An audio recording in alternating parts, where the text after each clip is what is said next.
We come from the other side. And incidentally, you're going to hear a lot about the other side. The other side means what theologians call the kingdom of God and the kingdom of heaven and the Holy Spirit dimension and all this sort of thing. Meaning concepts of God, meaning intelligence of the universe, meaning the invisible world. There is more in the invisible world than there is in the visible world. So we come from the invisible world, okay?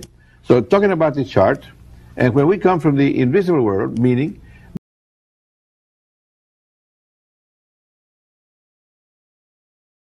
beyond the black band, as shown in the chart here, we enter from this dimension into the world of physics, meaning the first frequency vibration detected in the fetus after conception is that frequency indicated in the black band. Scientists call it the delta. Also keep in mind that these Greek terms are the letters of the alphabet in Greek, and actually they're not in the order of the way it should be. It's in the order of discoveries. Of course, the alpha, way back in the early 20s, for instance,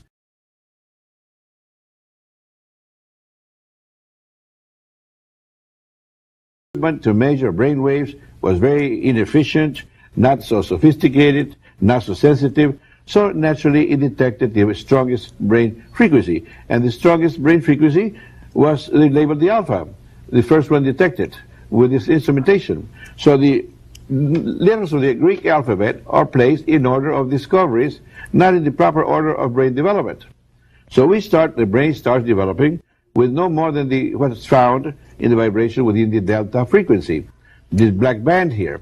Well, we enter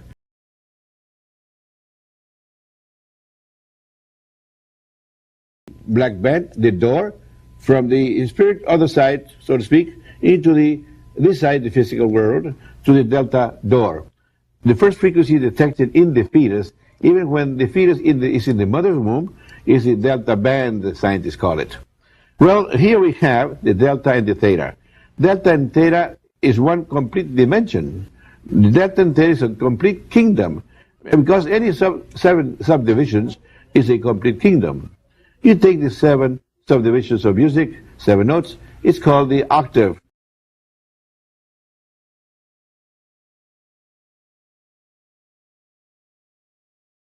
Kingdom of music. Now, also, the 7 colors of the rainbow is called the kingdom of white light. Well, here, 7 subdivisions is a complete kingdom or a dimension. So it's one octave. One anabolic cycle is called in the life cycles, so to speak. We can also speak about the life cycles. We grow in life cycles of 7 years per life cycle. So the first life cycle is called the anabolic cycle because we grow, we gain. Every time we gain in a cycle, it's called anabolic. Every time we lose in a cycle,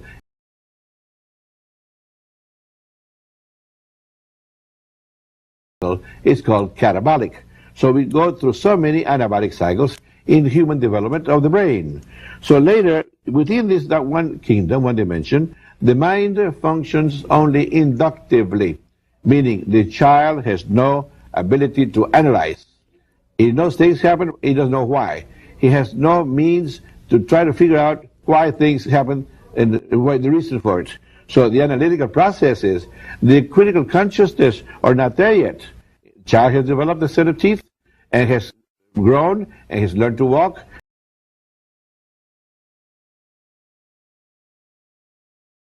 And to move about and to start to speak using his biological senses. Of course, the brain functions in the complete spectrum, but the child is spending more time. The brain frequency is more in this area than in the other area. Of course, he uses the whole spectrum. Keep that in mind. Now, the overall average of a brain frequency of a child is always lower than the overall average brain frequency of mature adults because of the age. As we grow, we increase brain frequency also. In the second anabolic cycle, within the red band and the green band, this is called the second anabolic cycle in life, another 7 years. Here between 7 and 14, we develop another set of teeth that is supposed to last us a lifetime. Then the voice of the male changes into a mature adult voice. The female goes into her monthly rhythm, and so on. Responsibility comes on the scene. Here comes the the ability of mind, the critical consciousness, the analytical processes comes on the scene, meaning the deductive faculty of mind comes on the scene. This is human intelligence.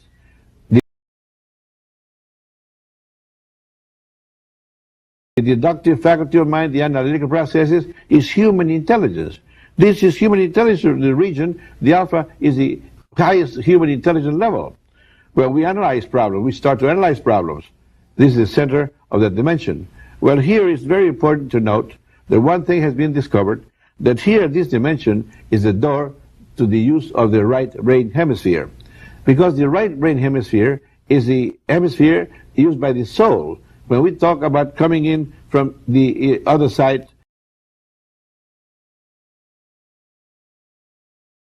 the spiritual dimension, we're talking about the soul coming in on the physical world. And the soul manifests itself through the brain.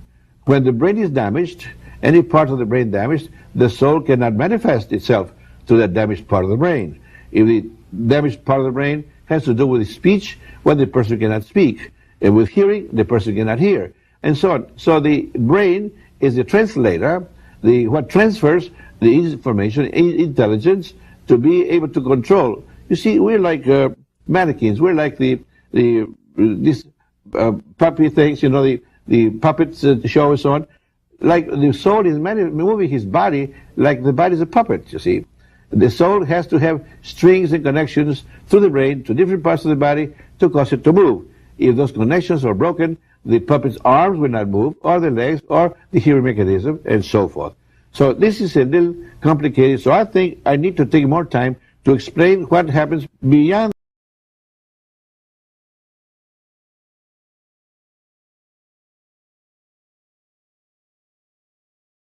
we can go, and then from here we might later pick it up and complete the explanation. Because it's quite involved. This is part of what is helping us to be able to explain what's going on within our minds. And this is the chart that we devised, and part of it is for the mind, the spirit world, the invisible world. Sometimes it's called the other side, and this other side is for the body, physics, the brain frequencies, and the names given to these different dimensions. So you can see here now that we have the chart devised and copyrighted by us, we ourselves put it together, and we for the first time came on the scene with new terminology. Before, of course, the section in blue was called the conscious, the section in green and red, the subconscious, and the section in black was called the unconscious. Many books have been written about these ideas about the conscious, subconscious, and unconscious. Ever since we have been on the scene, we have changed the subconscious to outer conscious and inner conscious.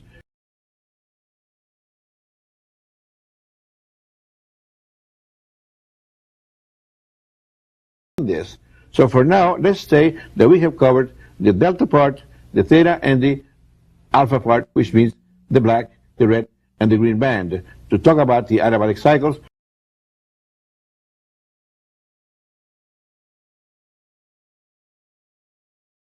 For us, it's the outer conscious, and the green and red is the inner conscience for us.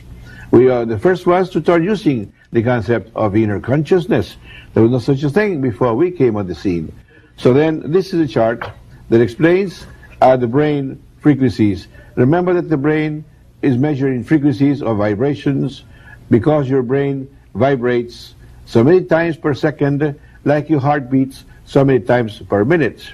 So then, when we are conceived, it is said,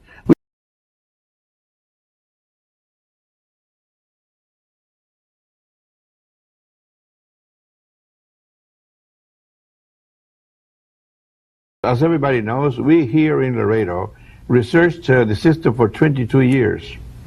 And then after this, we tested it out to see whether people liked it.